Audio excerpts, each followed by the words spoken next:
What's up, everybody? Nick Whale and Alex Barutha here, the RotoWire Fantasy Basketball Podcast, Monday, January 13th. A lot to look back from a big weekend in the NBA. We got some big names back from injury. We'll talk about some players you should be monitoring with the trade deadline coming up. We are just, 3.5 weeks away, basically, from the trade deadline. So some players that could be on the move, some players who could benefit. Obviously, that'll be a big topic over the next few weeks. Already got some good questions in the chat. So if you're watching along live on the RotoWire Fantasy Basketball YouTube channel, please make sure you're subscribed. Two, keep throwing those good questions in there. We will hit them over the second half of the show. Alex, let's start with a little Paolo Banchero talk. He's been back in the lineup now for 2 games. He's looked good in both of those. Orlando came up short against Milwaukee a few nights ago. 34 points, 7 rebounds, 3 assists, 3 steals, and a block for Banchero in his return. Played only 27 minutes, played exactly 27 minutes yesterday as well. That was a win over the still shorthanded Philadelphia 76ers, 28-6 for Banchero. He has had some turnovers, 9 turnovers in these first 2 games back. But I think considering that he's on a soft minutes restriction, I mean, this has been best case because I think, fairly, you and I thought you brought up some good points as far as like the nature of this injury is not necessarily one that would enable you, at least on the surface, for lay people like ourselves to do a whole lot, when you're dealing with an oblique.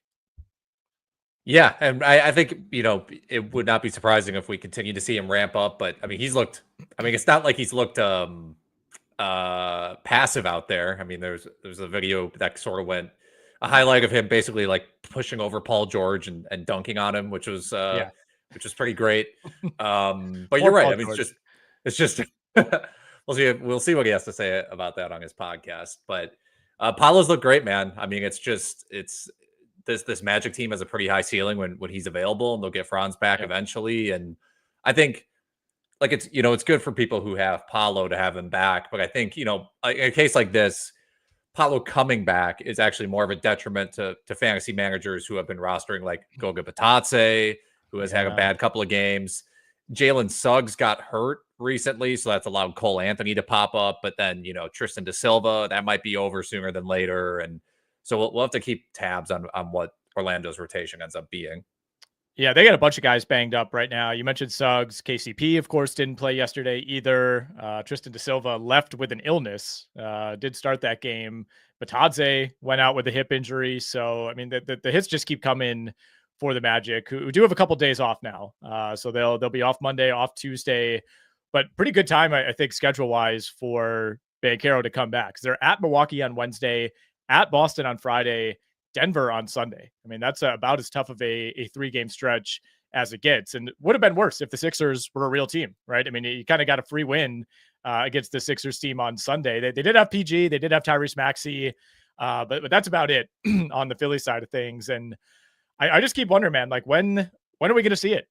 Obviously Embiid being back is the key piece, and he's missed a stretch of games again now, but my goodness, dude. I mean, they're 15-22. We're almost at the halfway point, and it's seeming more and more likely to me that any indication of like, well, they could be a really dangerous 7 seed, really dangerous 8 seed. Like, I believe that, if you're Cleveland or Boston or New York or Orlando, whoever it may be, you'd rather play Detroit, you'd rather play Atlanta, you'd rather play Miami. I get that, but we're yet to see any indication that this Sixers team has close to the ceiling that it should, at least on paper.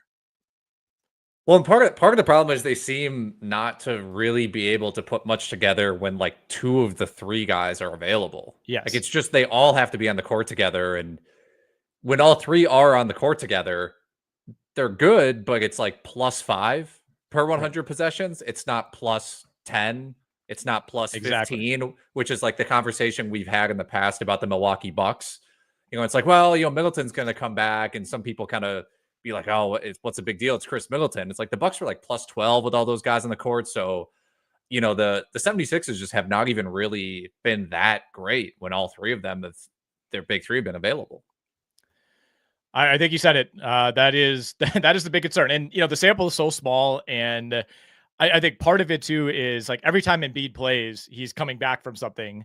And that was the case with Paul George early in the season. Even Maxey went down for a little bit. So I think if you're trying to mount a defense of the Sixers, it would be like, okay, how many like real games where these guys have been in rhythm have they played together? And I'm sympathetic to that in some way, but again, we're already kind of running out of time for this to happen. Like, is Embiid just going to magically be healthy for 35 of the final 40 games of the year? I don't think so. And it's also not that great of a supporting cast, right? And that's what happens when you build essentially a big three of Embiid, Maxey, and Paul George. Like, you're not going to have the luxury of building out this like excellent 8 or 9 man rotation. And I think someone like Yabusele, like that was a pretty smart signing for them. Kind of riding the wave of the Olympics, and he's giving them decent minutes. Kelly Oubre is always gonna give you what Kelly Oubre does, but other than that, I mean, Eric Gordon is starting for them right now. That's not good. He's not the player that he was 5-10 years ago. The bench is a bunch of guys who you might recognize from the G League, basically. But I think you bring up a good point that even 2 of these 3 guys doesn't seem to be enough for them to keep up with anything but the bottom feeders. No, I mean, it's Kelly Oubre is 4th in average fantasy points, I think, over the last 15 games or something like that, followed by Caleb Martin and Yabusele, who you mentioned. It's just like, that's not a real playoff rotation. Like, Caleb Martin has his moments, but it's just not someone you can rely upon. And then, yeah, I mean, your point about Embiid not being healthy ever, it's like he is always coming back from something or about to be hit with something. So, I think I don't think we can judge this team until after the all-star break, when these guys like actually get a rest, and then they can Nick Nurse can just look at all the film and figure out what's working and what's not. And it's hard to even judge them before that. So in our 16 team staff league, Alex, I noticed that you made a big addition last night, adding Naji Marshall. Finally parted ways with Jonathan Mobo. I totally right. I mean, Naji Marshall's coming off a nice game. They ended up losing to the Denver Nuggets on Sunday, but 16 points, 6 boards, 2 assists, 3 steals for Naji Marshall. I more so want to use this as a jumping off point to basically continue our like multi-week discussion on essentially like streaming Dallas Mavericks until they're a little healthier. You can stream. I mean, there are a lot of teams right now. It's this January has become very April-ish, where it's just, there are like a handful of teams where you can be streaming guys in and out. If you're in a daily moves league, there's always someone available that can get you like decent numbers. Mavericks specifically. Yeah, I added Naji Marshall in a 16-team league. I think that's like a pretty obvious move. Not that there weren't other options. Like, there were plenty of other pickups in that league that were quality pickups, but like Jaden Hardy can be solid. Quentin Grimes obviously was an ad, had a bad game the other day, but you say the same thing about Brooklyn. Detroit with Ivy going down. There have been guys pushing in. Washington's always got guys hurt. Utah's always got guys hurt. So like there's a lot of options on the waiver wire these days for streaming. Yeah, I think this time last week we had just gotten the Kyrie news, and we're kind of debating, how do you power rank some of these options in Dallas? And I think if you look at the last week of sample, Marshall's been the most consistent. I think he's probably the guy I would want over Grimes, who, like you said, has had a couple bad games in a row, only played 19 minutes the other night. That was a little concerning. You look at someone like Jaden Hardy, who had 25 the other night against Portland, and then plays 16 minutes, puts up only 5 points against Denver. I think Marshall's going to be the most consistent of those, and a lot of those guys, certainly still available in anything shallower than a 16-team league. I know Hardy was added by our guy Tim Schuler. Aaron Wiggins was picked up. Somebody grabbed Kel'el Ware as well, which is interesting. Yeah. We talked a little bit about him last week, and I hope we see more of Kel'el Ware. I mean, Miami actually kind of got things turned around. They've won 3 in a row now. Caught the Warriors in a good spot. Got the Jazz and the Blazers. So I wouldn't read too much into that. But after 3 ugly losses in a row following the Jimmy Butler situation, they're at least right back on track now. Where, if you look at we'll take his last 12 games. So this is really when he's like been in the rotation, about 16 minutes per game, almost 9 points per game, 4 rebounds, 1.2 blocks. He's taken a little over a 3 per game. I think you're in this really for some blocks in a deeper league more than anything, right? I think the rebounding has been a little bit inconsistent. Like, he had that one game where he played like 25 minutes and somehow had 0 rebounds. Occasionally, you might get some threes, but I think the blocks are what are most appealing here. Blocks are most appealing. He's got like a 7% block rate and actually like a 1.7% steal rate. So that comes out to like 2.6 blocks and 1.4 steals per 36. I mean, he is a good defender. Yeah. That's a huge reason, as a prospect that teams liked him. I think the threes will come and go, but he has been really efficient. He's a good rebounder. Like there's just a lot to like about his game. Like when I watch him, he's still pretty raw. And I think there's a lot like I think he's still trying to catch up to the speed of the NBA game. But then raw talent, I mean, they're throwing lobs to him. Like I mentioned, he's a great defender.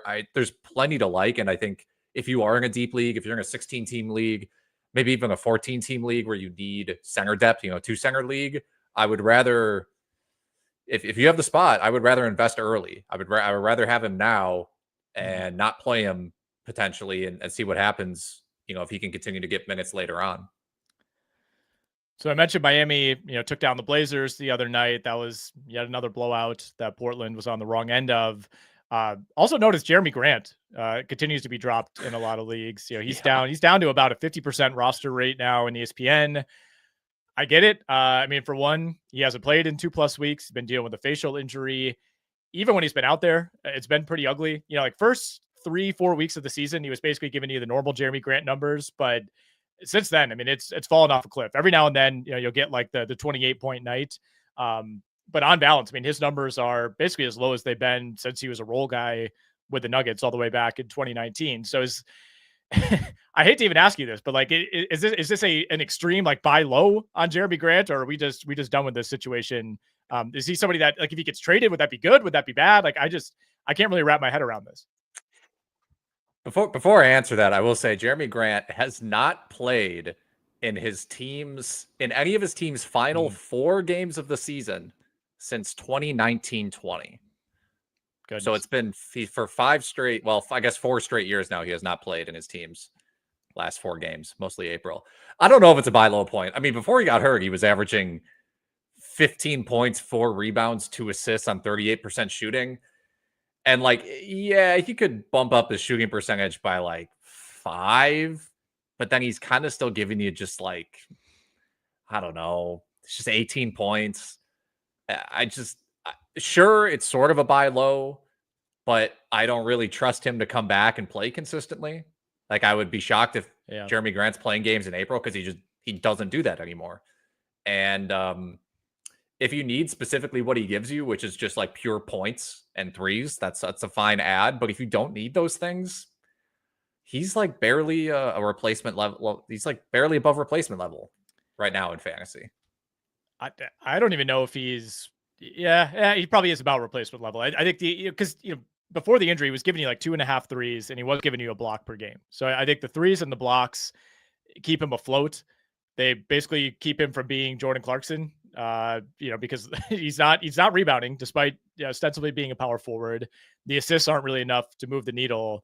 I think I'm fine dropping him. If he's being dropped in a very competitive 16-team league, I think that says a lot. And, I think it's almost an impossible question to answer. If he were to be traded, would just being in a competitive situation improve what we're seeing from him? I mean, it feels like he's kind of been going through the motions for like 3 years now in Portland. Like you said, he's been a shutdown guy for basically this entire decade so far.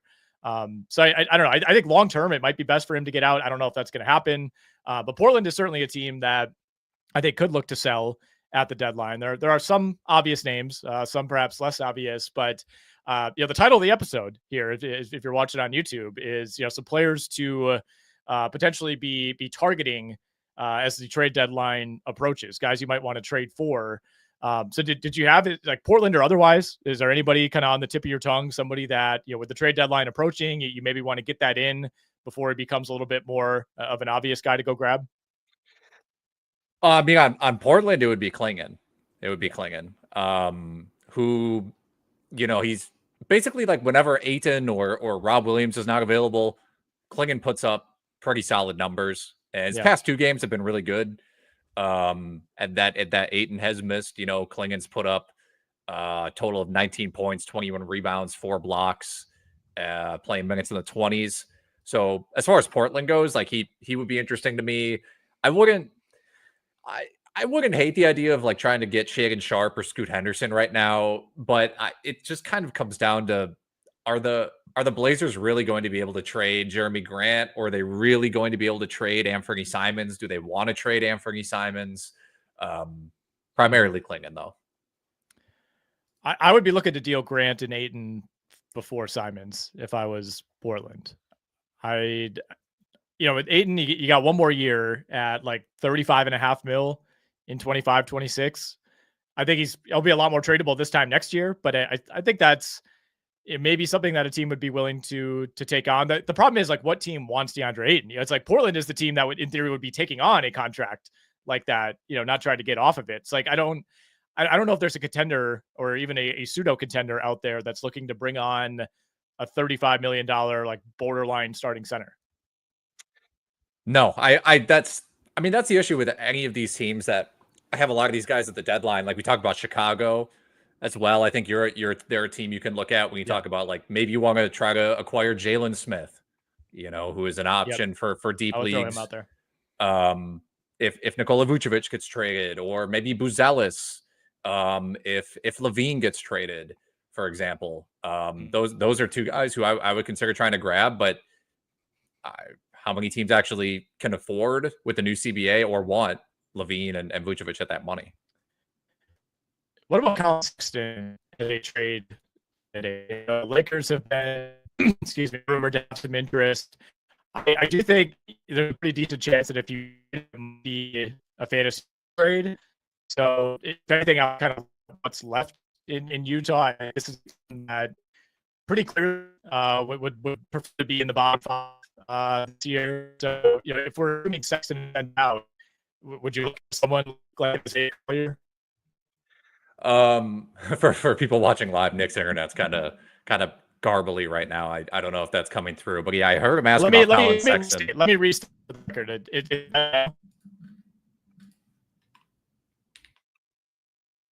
No. Okay. No.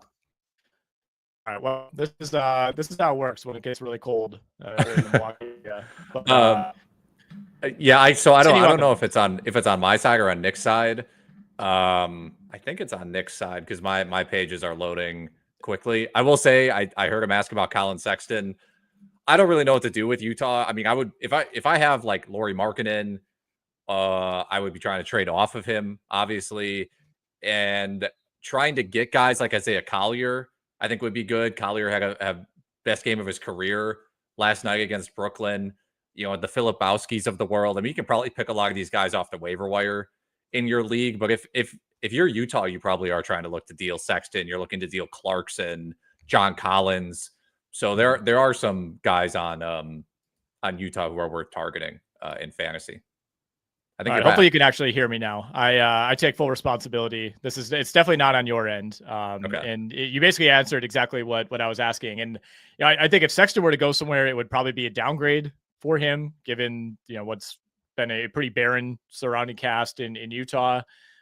Collier's interesting to me. I mean, he was ready to like fight Collin Sexton, or Collin Sexton was ready to fight him. Oh yeah, last night, I should say, which is an interesting subplot. But 23, 7-7. I mean, a guy who arrived at USC last year as the number one recruit in the country by some rankings, and obviously didn't really play out that way. But somebody I think they'd want to get an extended look at. The problem with Collier, I have not seen shooting percentages this abysmal in a long time. I was watching Jazz Nets last night, which is a sad thing to say, but they were like on the broadcast, they were like, "Oh yeah, Collier is shooting 16% from three right now." I was like, 16? Yeah. And if you look right now, it's 20 because he went 3 of 6 last night. But like everything else about Collier's game is good. A decent enough defender who gets deflections. And the main thing you're looking for is his passing, 7.7 assists per 36 minutes. And a decent rebounder for his size as well. If you're in a points league, this is good, right? Because he can get you decent amount of fantasy points per minute if they clear out for him. But if you're in a categories league and your percentages, if you're percentage sensitive, it's hard. It's hard. Yeah, I think the assists are really the only thing that's been stable. Rebounds okay, for his size. He started now 5 games in a row. Like the scoring upside that we saw against Brooklyn last night, that has not really been there. That was only his second double-digit scoring game of the season. So I think if you're in need of assists and you're in a deeper league, I think he's somebody I would look at. And again, if Sexton gets moved, I think we see a lot of Isaiah Collier, for better or for worse, the rest of the way. Any other obvious trade teams, trade players? Like, do we look at Toronto? Do we want to go down the Washington path? I would throw out Nick Richards. There were some rumblings of the Hornets perhaps being willing to part with him. They feel a little bit better about Mark Williams. If I'm the Hornets, I'd still be worried about Mark Williams staying healthy. I wouldn't mind the depth of Nick Richards, but obviously a team that's 8-28 and looking to cash in. So we're talking deeper league guys for the most part, but Nick Richards is somebody I would look into. Yeah, he certainly fits the bill if they are trying to trade him.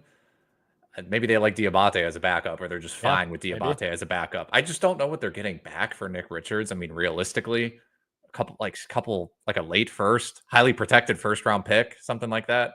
But you mentioned Washington. I mean, Washington could arguably be at the top of the list for I could see basically anybody on this roster over the age of 25 get traded. I mean, I don't know who's taking Jordan Poole, but everybody else, Brogdon, Valanciunas, Kuzma, even Corey Kispert. I'm kind of surprised some, a good team hasn't tried to get Kispert to be like their 8th or 9th man, but we've seen a lot of these guys. I mean, everyone knows the usual names, Koulibaly and Sarr, but like Keyshawn George has been awesome. I tried to pick him up in our 16-team league. He's a really good defender, really active. We saw some stuff out of Jared Butler that I thought was interesting. Only got 8 minutes the other night, but if people, if veterans get traded, he's an option. And then, Bob Carrington, someone who we've mentioned a million times on this show, as well as Justin Champagny. All right, let's hit some questions in the chat. We did have confirmation here from Alex that the internet outage was on Nick's side, as suspected. We'll go to the top of the chat here, though. We got Paul chiming in. He says, I have Cam Thomas on the IL. I got Dosunmu on IL. Keyonte George in my active lineup. Is Keyonte George a hold? Well, Dosunmu, it sounds like he might come back soon-ish. I think I saw a report the other day that Dosunmu could return Wednesday. So there we go. George, yeah, I mean, I think George is probably better in fantasy than like his 8-cat ranking of 130 would suggest, because so much of it is just like his percentages are bad. So assuming you're bringing both of those guys back, Cam Thomas and Dosunmu, or one at a time, I would almost feel like you got to have someone else to drop, right? I mean, I would really not want to drop any of these 3 guys. Yeah, I mean, I think it depends what kind of league you're in. Like, the percentages are pretty rough for Keyonte George. So if you are struggling in field goal percentage, he's a high turnover guy as well. So if you're in like a 9-cat league, I could see the argument for that. But yeah, I mean, I think you said it. Like, if you're in a situation where Keyonte George is like perhaps your worst player, then you're probably doing all right. But I would still be looking to hold Keyonte. Like, we just talked about Utah potentially trading Collin Sexton. Like, they're not going to trade Keyonte George. Well, if I were you, and you are in this situation, I would just try to trade one of these guys. I mean, for I don't know what, or 2 of them. Maybe try to trade 2 of them to get 1 guy back, because I think your roster is just deep. Yep. And I don't know if you need it to be as deep as it is. All right, P-Dub says, good afternoon, guys. Good afternoon, P-Dub. He's in a 10-team 9-cat league. Is it time to move on from Tyus Jones? And he notes that he has Jalen Johnson in the IR spot. Yeah, I mean, if you really need the assists, I think you're fine to hang on to Tyus Jones. But if you're hanging on to Tyus Jones for any other reason, I don't think you have to. Like, if you're sort of asking, when I bring Jalen Johnson back from my IR, should I drop Tyus Jones to make that happen? And I think it's fine. It's probably fine. Yeah, I mean, I don't know if this is just part of the kind of rotation shakeup or what, but he's seen a slight decline in minutes since that happened. He's been closer to like 23, 24 minutes per game. And all 4 of those games have been competitive too. So I don't think there's like a ton of noise in that sample. So I mean, he's one of those guys that was probably going to be semi borderline anyway. So I think now's the time. Just talked a little bit about Clingan, but we'll hit this one quick. Is Clingan worth a pickup in a 12-team 9-cat league? And I do have a center heavy roster with Wembanyama, Şengün, Durant, and Edey already. I would not drop any of those guys for Clingan, and I wouldn't drop anybody else to add another center. So I think you stick with what you got. It would be a luxury ad for sure. No kidding. But I don't think you really need to right now. Who is a better defensive pickup for my 12 and 14 team cat leagues, Lou Dort or Jaden McDaniels? That's, yeah, I mean, they're both kind of underwhelming, right? I mean, it's just like neither of these guys are huge defensive specialists. For what it's worth, we have, Dort's averaging 1.2 steals and 0.7 blocks right now, and McDaniels is averaging 1.4 steals and 0.8 blocks. The rest of their stats are very similar. I still believe that McDaniels has more upside both as a defender and an offensive player, just because he's longer, he can guard multiple positions, he has more of an upside just for blocks. And I still think he's a more well-rounded offensive player. Dort's kind of just spacing out from three, and unfortunately, that's a lot of what the Wolves are asking McDaniels to do right now. But I do think if Minnesota suffered injuries versus if OKC suffered injuries, I think McDaniels would probably see more usage, if that makes sense. All right, we should have reversed the order on these because this goes hand in hand with the Tyus Jones question. But if you're dropping Tyus Jones, would you pick up either Cason Wallace or Ben Simmons? Cason Wallace or Ben Simmons. I think either of those are fine based on what you need. Yeah. If you need steals, certainly go with Cason Wallace. If you need a little more well-rounded, if you need some rebounds, you go with Ben Simmons. Player. Yeah, if you just need raw talent, go with Ben Simmons. But Cason Wallace, I mean, past 10 games has gotten multiple steals in 9 of his past 10 games. He's averaging 2.1 steals. I really like Cason Wallace. I think he's pretty underrated in fantasy. So, but you're fine either way, I think. Speaking of Ben Simmons, by the way, I play hoops every Saturday morning at a run in Milwaukee, and you got to have a light and a dark, for team purposes. Yes. Most people no just shirts wear and skins anymore. No shirts and skins, thank God. I still wear my reversible jersey from high school. That's what a lot of people do, or you got some from intramurals or whatever. Yep. We had a guy show up. He brought a light and a dark, a Ben Simmons white alternate Nets jersey, and a Thon Maker Bucks jersey. Wow. So depending on what team he was on, we saw both. I mean, that's the thing. You go to a thrift store, you're bound to find some random jersey of a player, for $5. And you get to wear it for hoops. It's related. You can make a meme out of it. I mean, it's just why not? I of course approached the guy about it. I don't know him. I just, I played with him a couple times. Don't even know his name, but I was like, that's just a ridiculous jersey to own. And he's like, well, yeah, I know, but I got it because I feel like I play like Ben Simmons. Does he? Not really. No. But that was his defense, and I'll let him have that. Okay. All right. Hey guys, is D'Angelo Russell a hold in a head-to-head points league? Russell, of course, has now missed 4 games in a row. I would, just because we're not getting a lot of information, unfortunately, and he's just in the situation that he's in Brooklyn now. His usage potential is just way too high to drop. Unless they say he's out for a month, I wouldn't drop him, and even then, I'd put him in at your IR. Yeah. All right, this is right in our wheelhouse, Alex. Ant says, "Hey fellas, thoughts on the long-term values for Santi Aldama, Alex Sarr, and Nick Claxton in a cat league?"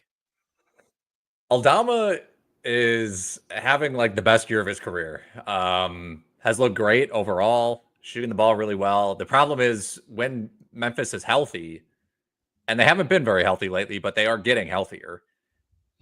He's just not that involved. On the rotation to, I think, be worth. He just doesn't have much upside aside from injuries. I'll put it that way. And as far as Claxton goes, I don't really know what situation is going to open up that puts Claxton in a better position than he's already been in. If you look at Claxton's past 12 games, he's averaging 11 points, 8 rebounds, a steal and a block. That is about what I would expect from him going forward, to be honest, unless for some reason everybody in this team gets traded and they decide to run Point Claxton, which would be insane. And I don't really honestly expect that to be happening. It would be cool, but I don't expect it. So I would really focus on Sarr here. because I do think they can clear out some of these guys we talked about in the earlier segment of the show, the veterans. You can put the ball in Sarr's hands more. He's already proven to be a good rebounder and shot blocker. Yeah. I'm trading Jalen Williams for Kevin Durant. Is this a good decision? I don't really mind that. I mean, I think you do lose on per game. Yeah. But with KD's age, he could get hurt. If you need the defense, I think I'm okay with this. I think I'm fine. I think it comes down to how many games they play the rest of the way. I mean, Jalen Williams has already played 10 more than KD. KD's been a markedly better fantasy player. He's about, round and a half, 2 rounds better than Jalen Williams so far this year. So I get it from that perspective. I think I'd rather have the security of Jalen Williams, a guy who has missed like no time so far in his career playing for a competitive team. I don't think there's really, I guess, unless OKC just builds like a massive lead in the Western Conference, maybe they could build in some rest, but I don't think so. Like, if anything, I think they might try to gun and see how many games they can win. It's a young team. Why not? So yeah, I see both sides of this. Durant's the better player, significant injury concerns. The way I tend to play it, I would rather have Jalen Williams. Is that the side you're coming down on? I will say in points leagues, it's only like Durant's only about 3 or 4 fantasy points per game higher. So I think in a points league, it makes more sense to trade to be on the Williams side. Okay. In a category league, it's closer and maybe even kind of a tie in my opinion. But I think it's a relatively fair trade for both sides. All right. The Nomad says Peyton Watson and Jaime Jaquez rest of season. So we'll treat this as an either or. Who would you rather have going forward? Oh, Jaquez, I think. That was my first inclination, yeah. And I know he was really just underwhelming to begin the year. But I mean, he started the past 4, averaging 16, 7, and 5 with 2 steals. I mean, the steals aren't real, and he's kind of shooting over his head. And Jimmy Butler is allegedly going to come back. But the sort of difference is like Miami will trust Jaime Jaquez with the ball. And Denver Watson doesn't really do anything on offense. And to be honest, Westbrook has been really good for Denver. Oh, I know. It's killing me. So, and Aaron Gordon came back. And I do wonder, I think it's going to be probably between like Christian Brown and Watson, guys who may sacrifice a couple minutes and some usage here and there to accommodate Westbrook. Yeah, the Aaron Gordon thing is big. Came back the other night, played only 18 minutes, which will obviously go up over the next few games. And we saw Watson kind of take off with Gordon out of the mix, and it's really the steals and blocks, like you mentioned. I still think even in reduced minutes, that'll probably be more dependable than the Jaquez defensive stats. But I think I would roll the dice here on Jimmy Butler either just never coming back to the Heat or the Heat caving and trading Jimmy Butler. It's like, how is this going to get resolved if he stays there? Like, there's no way Jimmy Butler just falls back in line. I don't see that happening. And again, we have to keep in mind that if they trade Jimmy Butler, they're bringing something back. So it's not like it's just Jaquez, fire him up 38 minutes a night. We're just removing Jimmy Butler from the team. Somebody would come back who would probably rival him for minutes. But I think you bring up a good point, which is that Jaquez is like actually involved in the Heat's offense. Whereas, Peyton Watson is a nice bit player, but not somebody who's really an intimate part of that. So if you're looking for a little bit more upside, I would go Jaquez unless you really, really need the defensive stats. All right, Jarrett Allen. We've had some questions, I feel like, both ways on him the last few weeks. So like a couple weeks ago, somebody was trying to sell him. Now we're talking about buying him. Jarrett Allen's been on a heater, averaging 48 fantasy points in the last 8. Is this something that he could keep up, or could it be an opportunity to sell high on Jarrett Allen? I think I would probably be more on the side of selling high, but I don't know. I mean, a lot of what he's doing is not unsustainable. I mean, he's shooting 6% better from the field during this stretch, which is not really that much. And he's been better on defense. He's essentially doubled his block rate during this stretch. And that doesn't seem like a lot, but going from, it's an extra fantasy point per game, 3 fantasy points per game, essentially, to get another block. I don't know. I'm pretty agnostic, honestly, when it comes to Jarrett Allen. I just feel like he's he is one of the most like he is who he is and will always be that players Yes. in the entire NBA. So I think you just ride the waves up and down. And when you look at when his averages across the whole season, that's just kind of who he is. Yeah, I think you said it really well, which is, 48 fantasy points per game. Is that going to continue? No, but I think on average he's going to. I think if you basically tally up what he's done so far this year, and you play out the next 2 or 3 months, that's probably about where it's going to come in. Like there's very little variance with him. The Cavs have been pretty healthy. I know he missed time last year, but for the most part, he's been healthy. He's the type of guy that has not really added or subtracted anything from his game. Like he's just the same dude. So I guess you could maybe look to sell high if you could really cash this in, but I like the dependency that he brings, the dependability, right? It's like I would be thrilled to have Jarrett Allen on just about any roster. So I think this would be a no change for me. I would probably just lean toward holding him. What do you guys think about Nikola Jovic? Just general thoughts on Nikola Jovic. 5 straight double-digit scoring games. Yeah, I mean, I think he and Jaquez are sort of they're in the same boat. Seeing increased minutes and usage with no Butler. Spoelstra has treated these guys pretty similarly as he's treated a lot of guys on his roster similarly, not named like Tyler Hero and Bam Adebayo, which is just in the past, it would be like, oh yeah, Jovic is getting 25 minutes tonight. And then the next game he'd play like 3 minutes. So it's a little like that always kind of concerns me. But I think organizationally they do believe in him. It seems like they want to give him opportunities to handle the ball and sort of explore the studio space. So he's probably worth an ad. But again, we talked about if they trade Butler, probably someone's got to come back with that money. We'll see. All right, this is a good 2-for-1 trade question here from Dennis. He says, should I trade Emmanuel Quickley and Malik Beasley for Austin Reeves? That's a really interesting trade because Beasley is not. I don't think Beasley is like the worst player on your 12-team roster. He's probably like the second worst player. Like he should be rostered, by somebody, right? Reeves has just been so good lately. 39th ranked player in 8-cat over the past month. I don't really know if Quickley has that upside. He might have close to that upside, but I don't know if he really has that. So I think I'd be on the Reeves side of this trade, but I think broadly speaking, this is it's a pretty fair trade.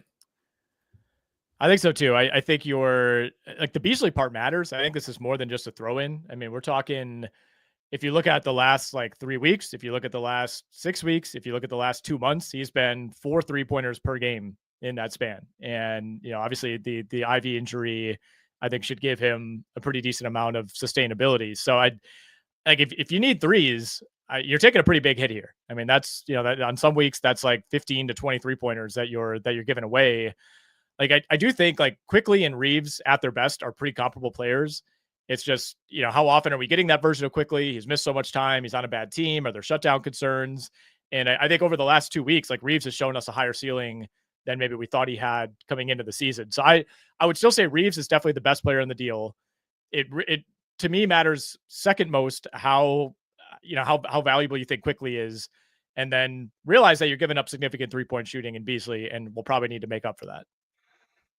Yeah, and the thing is, Reeves and the whole Lakers team had a horrible game against Dallas the other night, in which Reeves had 15 points and 1 assist. So, if you take his averages from that span, they look worse. But if you talk about the 6 games before that, he was averaging 24 and 11 with 7 rebounds on pretty sustainable shooting percentages. I mean, maybe a little over his head from 3, but nothing crazy. And obviously, they believe in him a lot after trading Russell and then just letting Reeves essentially run the offense. So, yeah, he's been great. All right, we'll hit a couple more. Let's see. How would you order these 3 players in a 10-team, 9-category league, punting threes and punting free throws? Draymond, Aaron Gordon, Jeremy Sohan. Punting threes. Yeah.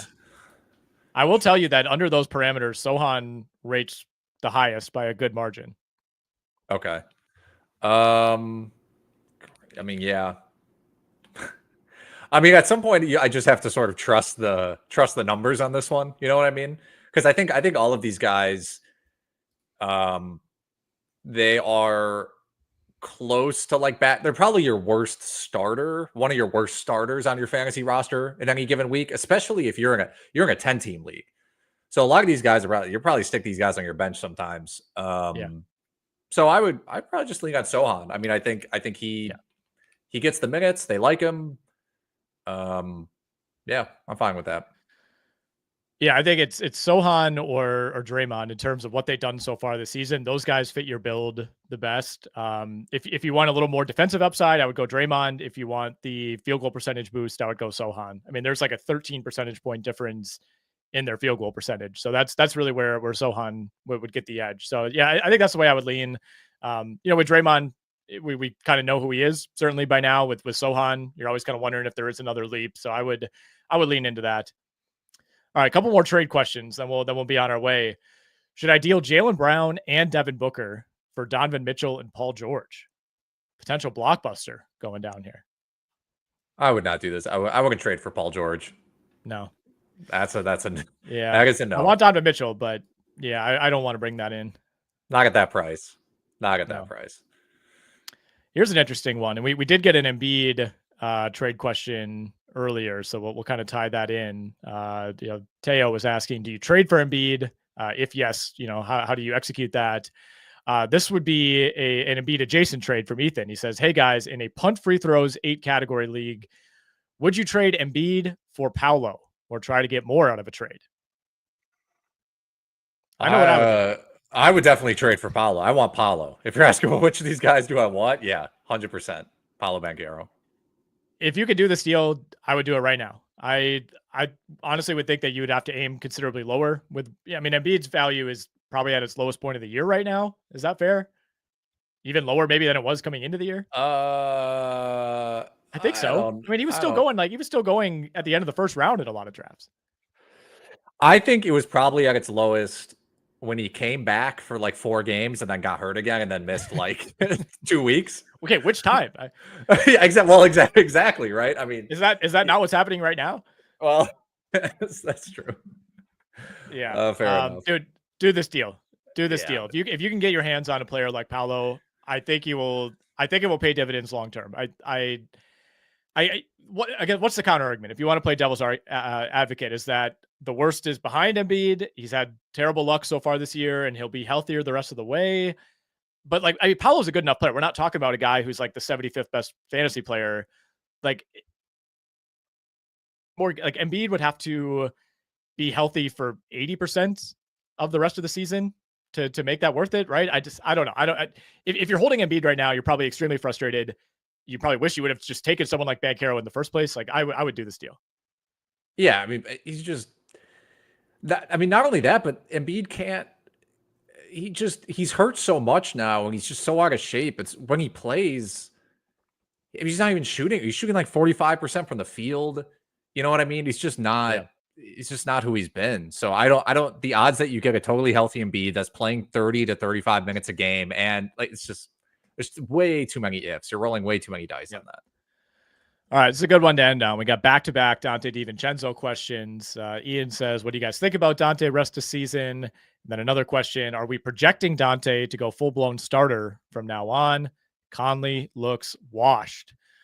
So if Dante started 4 games in a row, if you take that back a little bit further, since Christmas Day, he's averaging 15.5 points, 5 rebounds, a little over 4 assists, 1.3 steals, 3.6 threes. This is finally closer to the version of Dante that Minnesota hoped would have shown up in October and November. Conley definitely looks washed. I feel bad for him. I agree with you. I do feel when I watch a Timberwolves, it's either I don't even notice that he's out there, or when he catches the ball, he just immediately looks to get rid of it. Like he just doesn't even look like he wants to be out there. And I don't know. It's bad. So, that's a part of it. It's like, who else are they going to play at the position? They obviously, they have Nickeil Alexander-Walker, who is fine, but still pretty inconsistent offensively. And Dillingham is hurt. And I think that what we saw earlier in the year from DiVincenzo, arguably the worst stretch of his entire career. Yeah. To start the season. So I don't really think that's not who he is. So I would be more inclined to think that what we've seen recently, like Nick alluded to since Christmas, is probably closer to what you'll get the rest of the season than the first 15, 20 games of the year. All right, we're going to sneak in one bonus question here from Matt. Derek White or Zach LaVine? 14 team, 9 category head-to-head league. So we'll essentially treat this as a rest of season question. You know, I think I would probably rather have Derek White. He's just been the defense is really hard to ignore.